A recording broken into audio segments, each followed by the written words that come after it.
Hello, everybody, and welcome to the TeacherCast Educational Network. My name is Jeff Bradbury. Thank you so much for joining us today and making TeacherCast your home for professional development. This is Digital Learning Today, episode number 26, and today we're talking all about STEM education. I have a fantastic guest on today from the Museum of Science in Boston, talking all about some great new curricula that they're offering and how you can teach your students about the planet and climate change. Before we get into our interview today, I hope you guys are having a great start to your summer. There's a lot of amazing things happening over on TeacherCast.net. Don't forget to head on over and check out our brand new newsletter. And of course, this and all of our podcasts can be found over at TeacherCast.net/podcasts. Don't forget to check them out, like, subscribe, and share them with your colleagues today.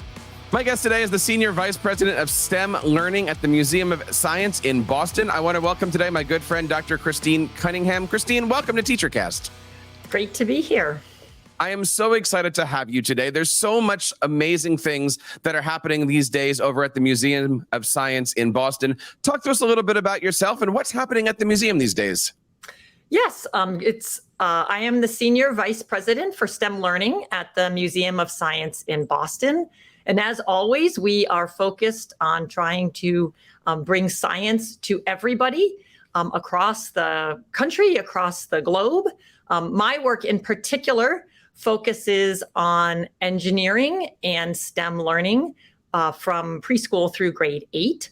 And so we are trying to work with educators across the country in schools, in out of schools, in summer schools, to introduce young learners to this engineered or designed world that we live in. You know, it's so important these days that students have that ability to reach out and get a great STEM education. I did notice that you said that your program is for everybody. How can teachers in classrooms worldwide reach out and learn more about science? Yeah, so there are many different ways that they can do that. If they're looking at science in general, our Museum of Science website, mos.org, has a lot of resources for parents, for educators. Our website and the project that I direct, Youth Engineering Solutions, or YES, is also on the web at yes.mos for museumofscience.org. What we've tried to do is think about the curricular materials and lessons and activities that can help educators introduce young children to this human-made world around us. So I'd like to say that almost everything that we interact with on a daily basis has the hand of an engineer behind it. Our pencils, our shoes, our bandages. There's people behind that thinking about how to engineer that product so it meets the performance needs and the desires of the people who are using it. And so what we try to think about is how do we introduce in very hands-on ways these complicated concepts to young children. And anybody can think about how we design something or make it better. It's a very human proclivity. We've been doing this since the beginning of time, thinking about how we shape our world.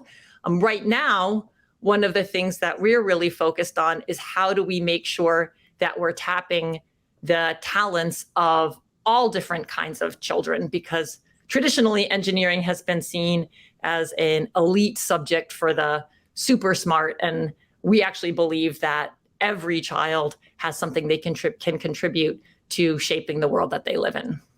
Let's dive into this a little bit. The website is yes.mos.org. And you have created a really amazing curriculum for pre-K through 8, NGSS standards aligned. Talk to us a little bit about what educators can find when they go over to the website. Yeah, so on the website, what we've done is make all of the curricular materials that we've developed available free of charge. That can be downloaded from the web pages. So as you mentioned, we start with littles. And we have a entire curriculum just for preschoolers or transitional kindergarteners called We Engineer. As you get older, we have a variety of products for elementary aged children that can be done in classrooms or in enrichment spaces and summer schools. And we also have some products for middle school. These generally tend to start with an engineering design challenge. But then we also have some modules that interact and help kids create or connect the engineering to computer science topics. So we're trying to show them how computer science can be interesting. Educators can download the materials online. They can also download the classroom slides that might help them to introduce or project the ideas to their students. We've got various context setting elements that align with the units that make them more relevant to children. So depending upon their age level, the students might read a short story. They may look at comics. There's some videos. From the teacher side of things, we also have some videos that can help educators as they're setting up the materials. These are very hands-on activities. We believe children should be doing engineering, not reading about it. And we have a whole suite of materials related to professional learning also on the website. So folks can come and join us in a free webinar. They can attend a professional development or professional learning experience either online or in person. And we try to make all of the resources that would support educators as they do this work available for teachers for free or for very low charge, in addition to everything that we have available for free on our website. For teachers who don't really want to go and gather the materials themselves, we do sell materials kits to support that. That was a teacher request, and some print copies of the materials that are available online as well. And that is the nice thing. I mean, many teachers are listening to this show today, but many teachers are also parents, and it's the summertime, and coming up with things to do with your kids at home. This is a perfect summertime activity. I know I'm going to be digging through all the curricula here to use with our triplets. Is there one particular unit that you've had an opportunity to work with students that you've seen them light up? What are some of the favorite units that are available here? So I'm going to actually mention two of them for different, or actually three. I'll give you one at each grade level because it's hard to have just one. So with the children who are very young, our littler students around kindergarten or first grade, we have a unit where the students are challenged to design a sun hat that keeps the warm rays of the sun from their head. So they have to think about whether they need it to shade their face, to shade their ears, to shade their neck, depending upon whether or not they have long hair or other variables. They decide that. And then using a paper plate as a base, they think about what kinds of materials do a good job of blocking the sun, and then think about how they can construct something that will block the sun and stay on their head. So those are really little guys. As we move to upper elementary school, one of my favorite youth engineering solutions units is our designing plastic filters unit. And in this case, we're challenging students to start to think about the problem of plastics, but not only the problems of plastics. We think about, like, why do we use plastic? Why is it so common everywhere in our society?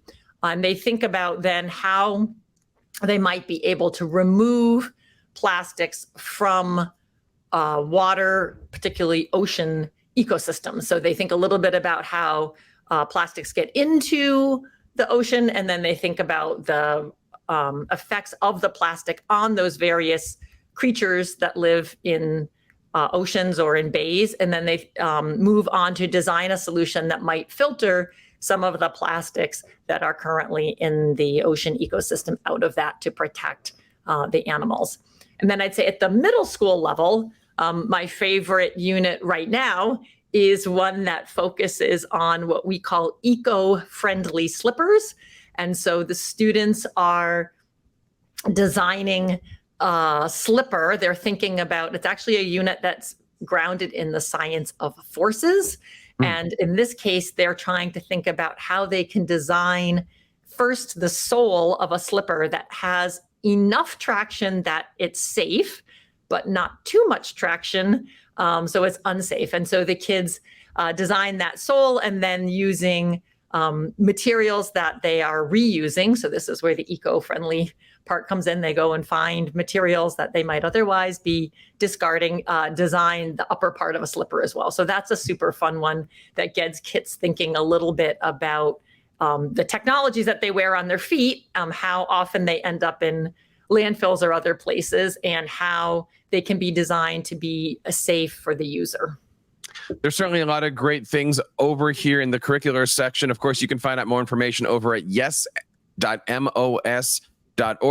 Talking today to Dr. Christine Cunningham from the Museum of Science in Boston. And, you know, Christine, so many teachers are looking for great ways to get their students into STEM, but they're just not sure where to start or even how to start. Luckily for us, the museum also offers a great professional development solution. Talk to us a little bit about how the museum is supporting teacher development.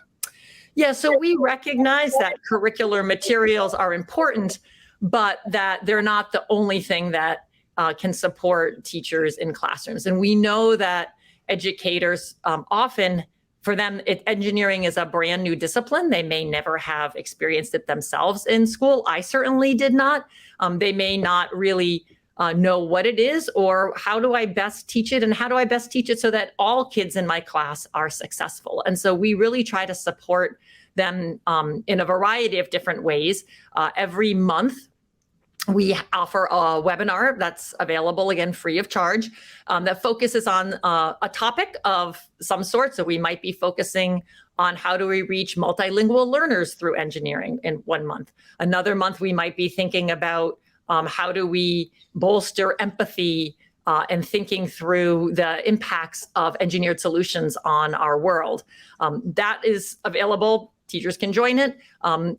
We know the best and most impactful way to do professional learning is to gather teachers together and have them go through the experiences. And we try to do this both having them think about what they're doing from the learner's perspective, so really experience it as their students would experience, and then change their lens and think about what they've just done from the educator's perspective. So how do you manage this kind of activity? What are the learning goals? What do you do to make sure all children are successful? And we can run workshops both for individual units, but we try to also think about educators who might be working across units and supporting their colleagues. So for example, we offer what we call teacher educator institutes. And those are generally about 3 days long, and educators will come to get a sort of more in-depth view of the kind of work that they might be doing, the various kinds of curricula we have. Those are listed on the professional learning page of our website, as all of our offerings are. We have two this coming up. One is in July 17th through 19th, and that's focusing mostly on our middle school offerings, and one July 23rd through 25th for our elementary level offerings. So those in-person things, we know from teacher feedback that those are highly popular because teachers can experience them, but we also recognize that sometimes you can't get to something in person. And so we offer online virtual workshops or virtual sessions as well, if travel or having our team or educators we work with can also visit schools. But if that's not possible, we also have some virtual offerings. We're going to make sure that we have the links to this and all of the items that we've been talking about today over on our website. You can head on over to teachercast.net/podcasts. And of course, this is Digital Learning Today, episode number 26. Now, the neat thing about this is that STEM really is for anybody. I mean, if you're a parent, if you're a teacher, no matter what the grade is, there is something for everybody. But I got to ask you a personal question. When you're looking at the world of STEM, what excites you? Going into the summertime, going into the next year, what are you looking at that really is exciting in the world of STEM education?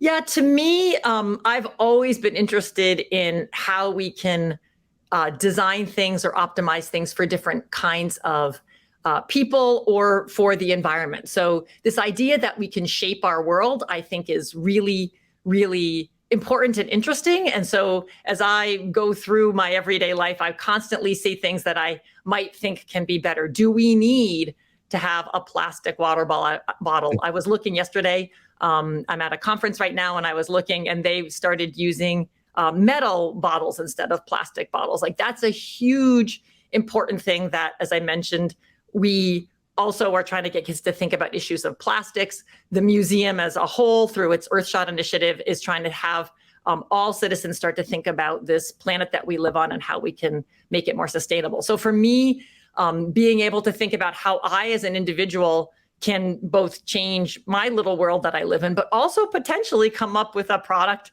later in life, not my life, but children's lives, that might have a real impact on the world, I think is super exciting to just think about the possibilities and the way that you can make a difference. Making a difference a little bit at a time is one of those things I think every student needs to grow up knowing. And one of the ways that we can do that is by sharing a little bit about where we are as a planet, where we are in our world. And recently, you guys have created a new curricular for climate solutions. Talk to us a little bit about that. Yeah, so we have a number of different lessons that are focused on climate or the environment. All of this wraps into the Earthshot initiative that the Museum of Science is focusing on during this year. And so there's any range of different kinds of activities that kids can focus on, from designing plastic filters that remove plastic from the environment, to designing slippers that are thought about in more sustainable ways, to designing dwellings, different kinds of houses that can keep a home cooler, to think about how we might use wind to generate energy. There's probably 12 to 14 different activities, engineering activities that we've designed, both through Youth Engineering Solutions and also its Engineering is Elementary, which is another product line that's available also on our website. That suite of resources allows kids to really think about what are some ways that engineers can change and shape the environment that they live in to be more sustainable, and think carefully about our contributions to this, fragile and beautiful planet that we live on. Well, clearly there's no boundaries to what the Museum of Science in Boston can do for students, not only in the Boston area, but also worldwide. One more time, Christine, where can we learn more about the great things happening at the Museum of Science in Boston? Our project can be found at Youth Engineering Solutions, or YES.MOS for museumofscience.org. And more generally, I work for the Museum of Science in Boston, which has an amazing website at mosmuseumofscience.org. Christine, thank you so much for coming on the show today. We're going to make sure that all the links that we discussed and all the programs are on our website over at Digital Learning Today, podcast episode number 26. Don't forget to check that out. And of course, if you're over on TeacherCast, check out all of our shows, like, subscribe, and of course, share this with your colleagues. Christine, thank you so much for being on the show today. It's been a pleasure. And that wraps up this episode of Digital Learning Today. I hope you guys had a chance to check out some of these great resources. For more information, head on over to teachercast.net. And on behalf of Christine and everybody here on TeacherCast, my name is Jeff Bradbury, reminding you guys to keep up the great work in your classrooms and continue sharing your passions with your students. You've been listening to the TeacherCast Educational Network, hosted by Jeff Bradbury. Please reach out to the show with all of your questions on Twitter at TeacherCast or online at www.teachercast.net. Be sure to subscribe to our podcast so you don't miss any future episodes.